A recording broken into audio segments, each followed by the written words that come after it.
오늘 우리가 읽은 말씀은 성경을 잘 모르는 사람들도 한 번쯤은 들어봤을 법한 돌아온 탕자에 관한 비유입니다. 사실 이 비유는 하나님의 사랑을 가장 극적이고 실감나게 표현하고 있는 말씀 중에 하나로, 하나님을 떠나 방황하는 인생을 오늘도 애타게 기다리시는 하나님 아버지의 마음을 이야기하고 있어요.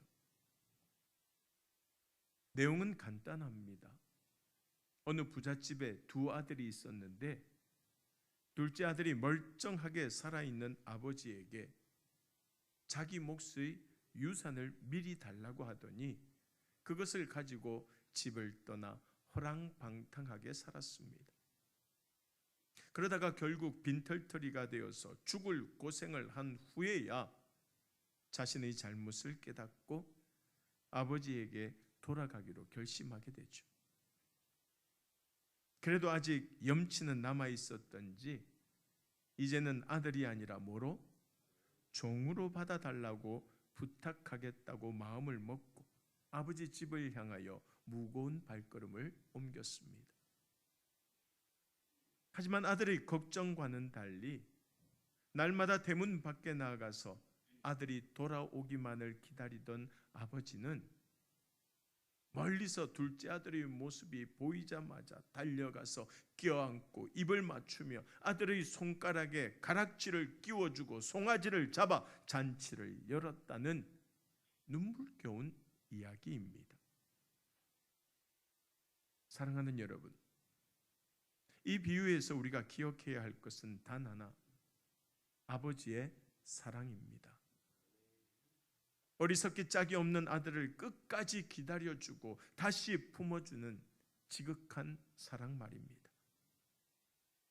비유에 나오는 둘째 아들은 좋은 환경에서 부족한 것 없이 지내면서도 그것이 얼마나 소중하고 감사한지 깨닫지 못하고 자기 멋대로 살겠다고 유산을 챙겨 떠나버리죠.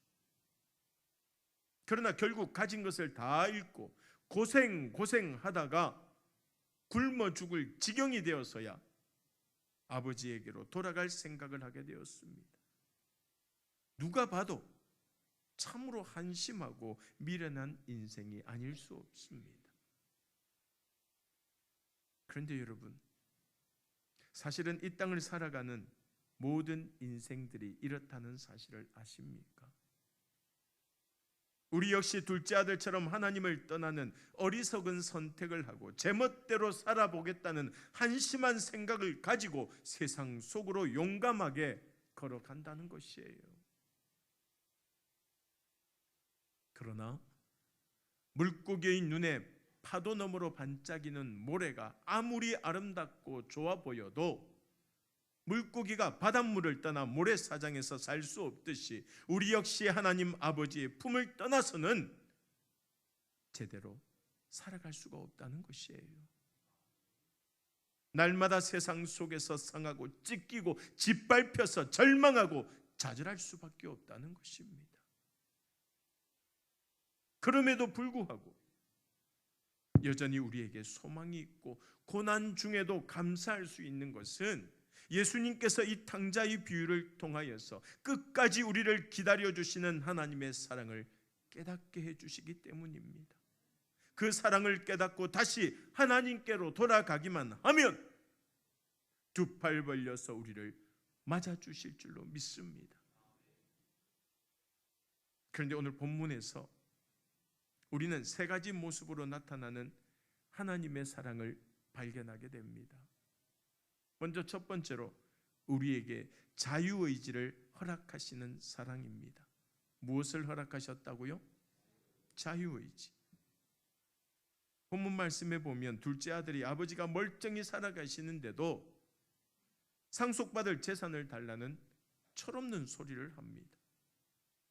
물론 아버지는 이 괘씸한 아들에게 아무것도 안 줘도 돼요.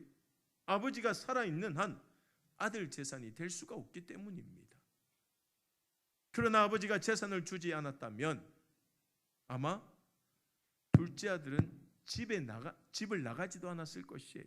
그런데도 아버지는 아들에게 재산을 주었어요. 왜요? 왜 주었을까요? 그 재산을 미천 삼아서 큰 돈을 벌어서 금유한양하기를 바라는 것일까요? 절대 그렇지 않았을 것입니다. 아버지는 재산을 주면 아들이 다 써버릴 것인지 더 크게 만들 것인지 이미 다 알고 있었을 것이에요.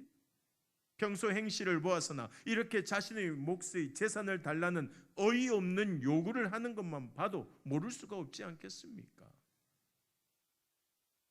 즉 재산을 다 탕진할 줄 알고 준 것입니다. 왜요? 나가서 가장 밑바닥까지 한번 내려가 보라는 것이에요. 그래야 아버지의 품이 얼마나 좋은지 온몸으로 깨닫게 될 것이기 때문입니다.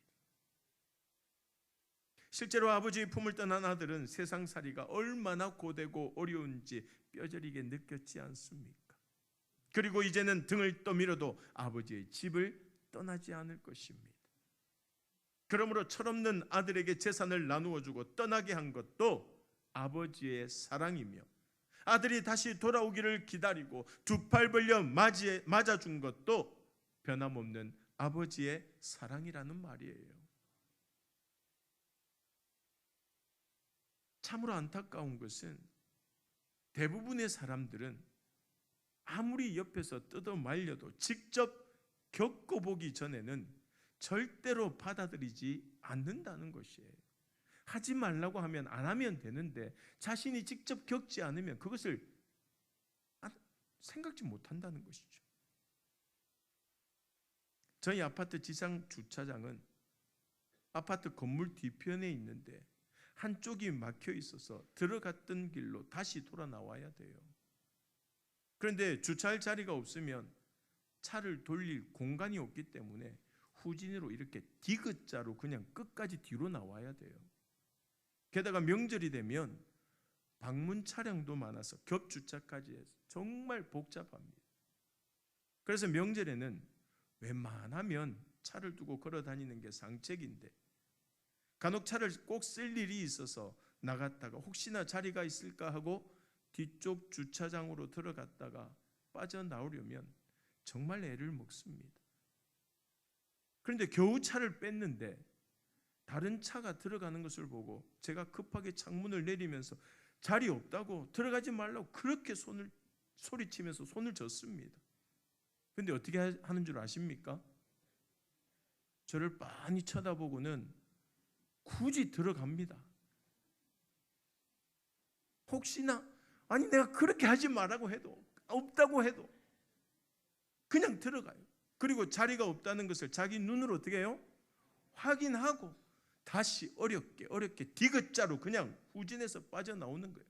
그러면 제 말 안 듣더니 참 꽃이다 속으로만 말합니다. 먼저 살아보고 이미 겪어본 인생의 선배들이 아무리 아니라고 하지 말라고 말려도 끝까지 자기 생각대로 밀어붙여서 꼭 자기 눈으로 확인하고 실컷 고생하고 나서야 두 손 들고 후회하면서 돌아오는 사람들이 너무 많다는 거예요.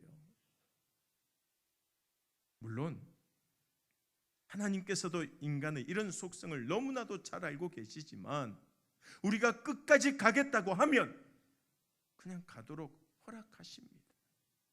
무조건 못하게 막으시거나 로봇처럼 따라오게 하지는 않으신다는 것이에요. 우리에게 스스로 선택할 수 있는 무엇을 주셨다고요? 자유의지를 주셨다는 거예요. 다만 넘어지고 깨지더라도 다시 돌아오기만 하라고 말씀하시며 끝까지 기다려주시는 거예요.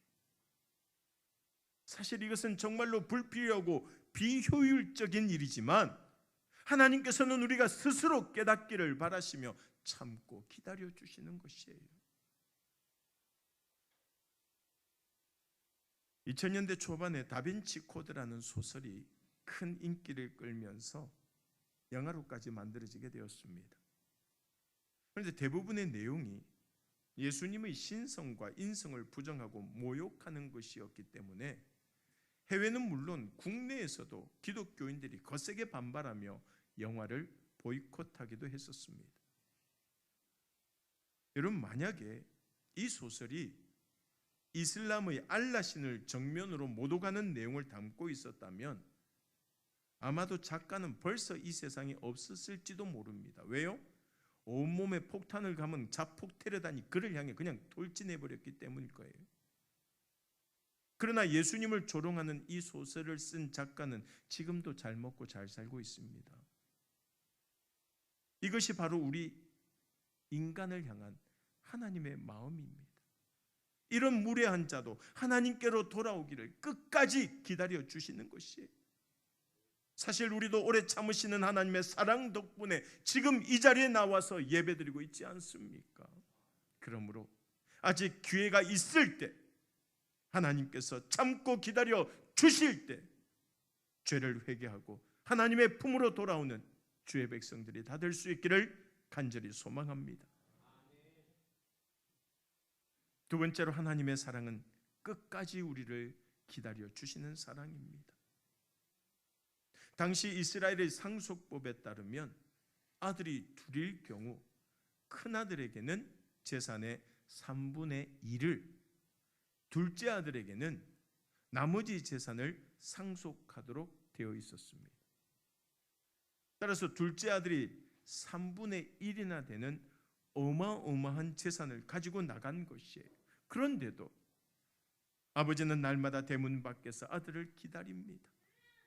언제가 될지는 모르지만 돈이 다 떨어지고 나면 반드시 돌아올 것을 알고 있었기 때문이죠.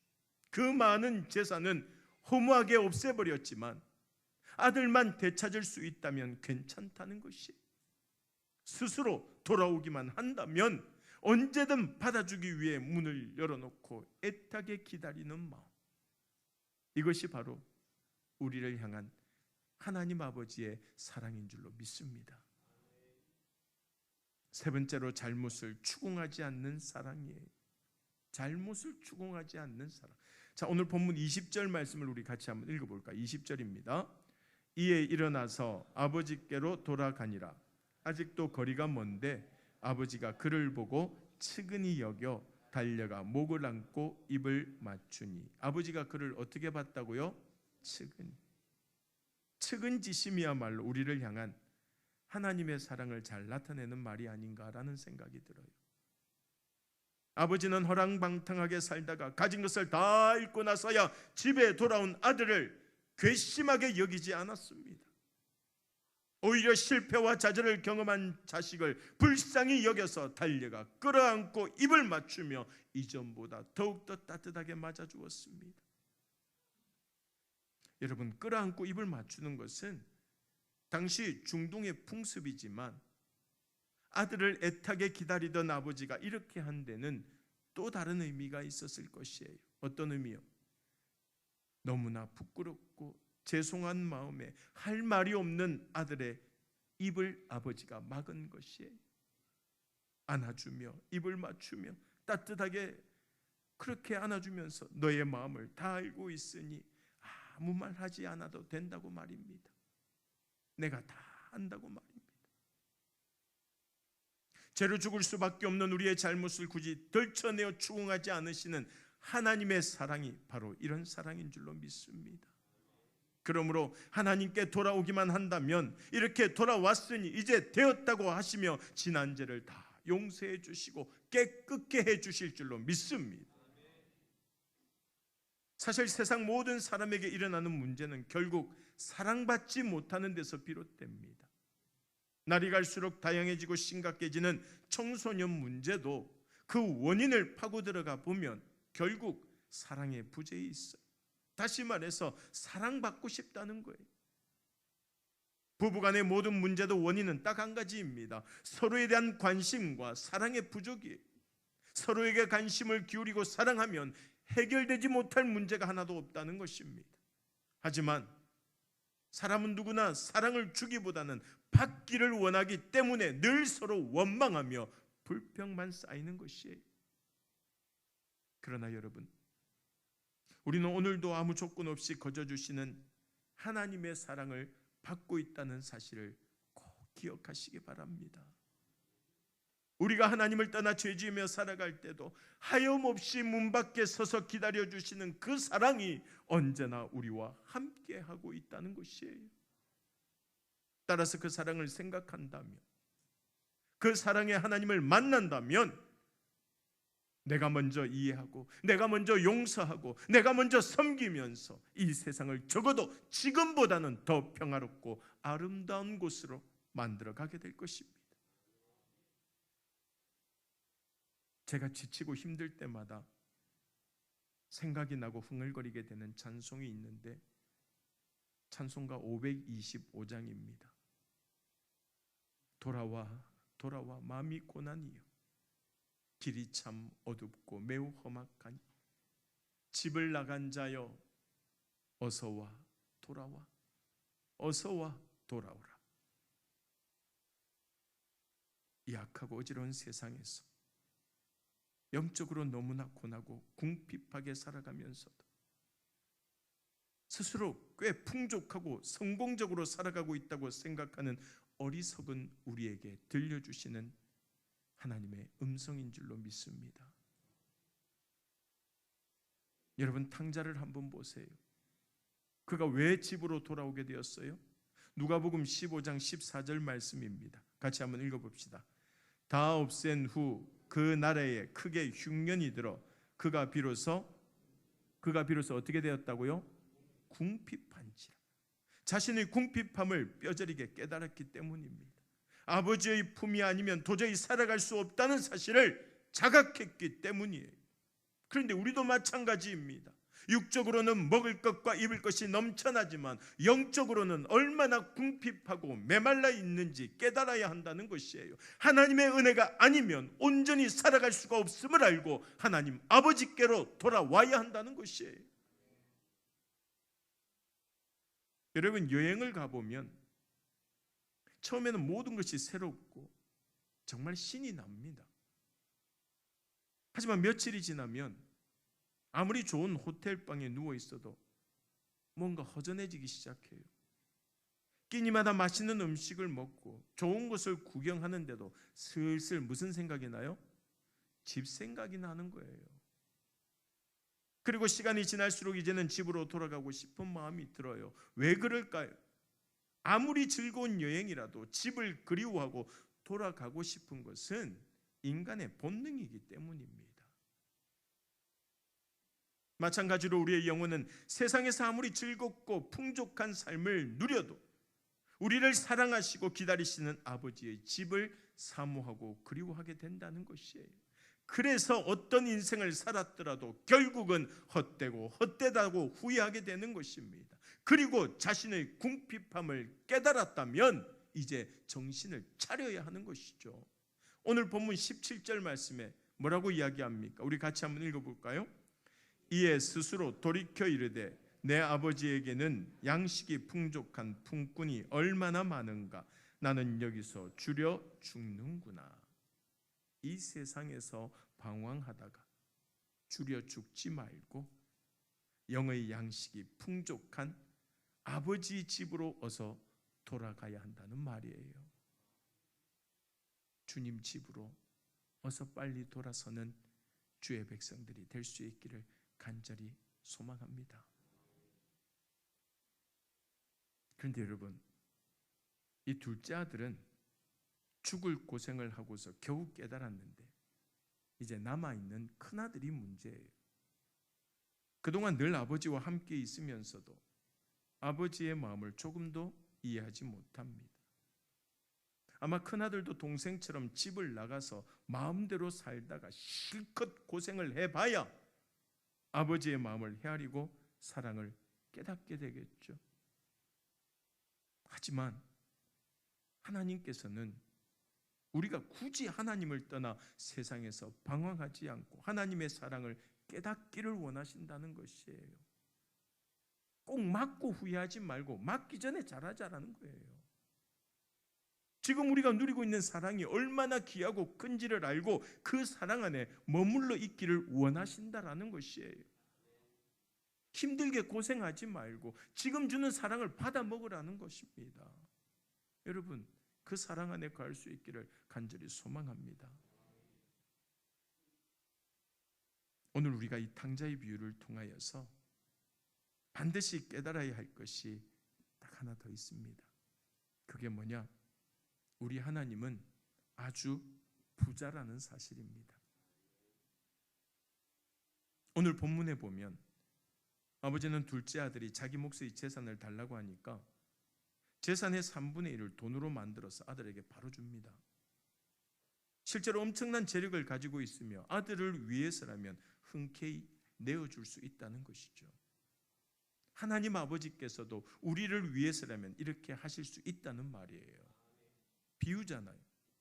우주 만물과 그 안에 속한 모든 것을 다스리시는 하나님께서 우리를 위해서라면 아무것도 아끼지 않고 다 내어주실 것이라는 약속입니다.